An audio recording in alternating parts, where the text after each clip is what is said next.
どうも、ずんだもんです。今回は新しいイルミネート戦でテルミットも使えそうなので紹介します。まず、新しい敵のフレッシュモブ、テルミット1個で大ダメージを与えることができます。テルミット爆発後はメイン武器で数発撃つだけで倒せます。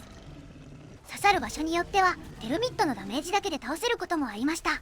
起爆まで時間がかかるので少しだけダメージを与えておけば確実に倒せるでしょう。他にも拠点の破壊に使えるようになっていました。以前はワーク線の外側につけて壊すことはできなかったのですが、シールドを割らなくても壊せるようになっていました。前にダイブして投げれば70メートルほどからでも届きます。あとはハーベスターの処理にも使えました。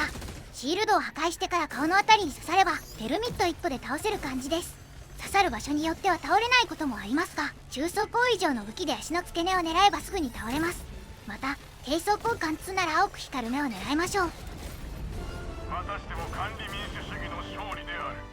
イルミネート戦でテルミットの使いどころはこの3カ所です。他にもテスラタワーの破壊に使えますが、即破壊できないのであまり向いていません。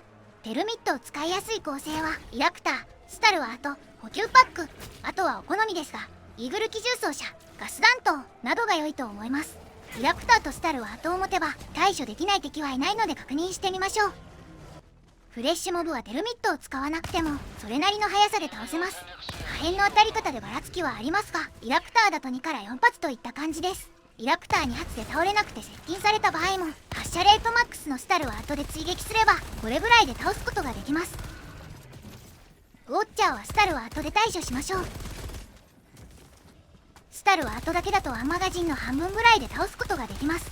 基本的に他でダメージを与えてから撃つといいでしょう。テルミット爆発後はこんな感じ。テスラタワーはイラクター1発で破壊可能です。ソウルレスの群れはイラクターで数を減らして、スタルは後で足を狙うと処理が楽です。伏せて撃つと当てやすいでしょう。転ばして逃げるのもありです。胴体か足を集中して狙えばオーバーシアーの処理も早いです。イラクターでオーバーシアーの胴体を撃つと1から2発で倒れます。少し難しいですがヘッドショットなら一発です。武器カスタマイズでアイアンサイトとアングルドフォアブリックをつければエルゴノミクスを35まで上げることができます。照準の追従が速くなるので敵に素早く狙いをつけることができます。上はエルゴノミクス35でピークフィジークのアーマーを着た場合、下はカスタマイズなしで初期アーマー。ご覧の通りかなり違いが出ます。下は白い円が中心に対して遅れていることがわかります。アイアンサイトは倍率スコープがなくなるのでミッションや好みに応じて付け替えましょう。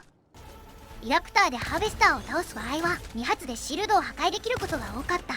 シールド破壊後は足の付け根に4から5発といった感じ。イラクターでひるませることができるので落ち着いて狙いやすい。シールドはスタルを後で破壊するようにすればイラクターのリロードなしで倒すこともできるはずです。テルミットで倒しきれなかった場合は足の付け根に1発ほどで倒せることが多いようでした。焼かれましたがテルミットは刺さっています。頭の上の方にテルミットが刺さると倒しきれないことが多い感じがしました。余裕があればテルミットが爆発する前にイラクターを1発撃っておくといいかもしれません。こちらはイルミネートの戦闘機インターローパー。イラクターだと1から2発で撃墜できるようです。イラクターは弾速が遅いのでこれぐらいで撃たないと当たりませんでした。中装甲貫通武器ならダメージが入るようですが、ヘビーマシンガンやレーザーキャノン、オートキャノンが撃墜しやすいと思います。オートキャノンならフラッグ弾で撃った方が一発で落としやすいようです。1から3発といった感じ。イルミネート戦でオートキャノンを使うなら基本フラッグ運用で使いましょう。フレッシュモブも4発ほどで倒せます。オーバーシアーは2発ほどで倒せますが距離が近いと弾が爆発しないので注意しましょう。こんな感じでなかなか倒せなくなります。拠点の破壊もかなり早いです。シールドは2発で割れます。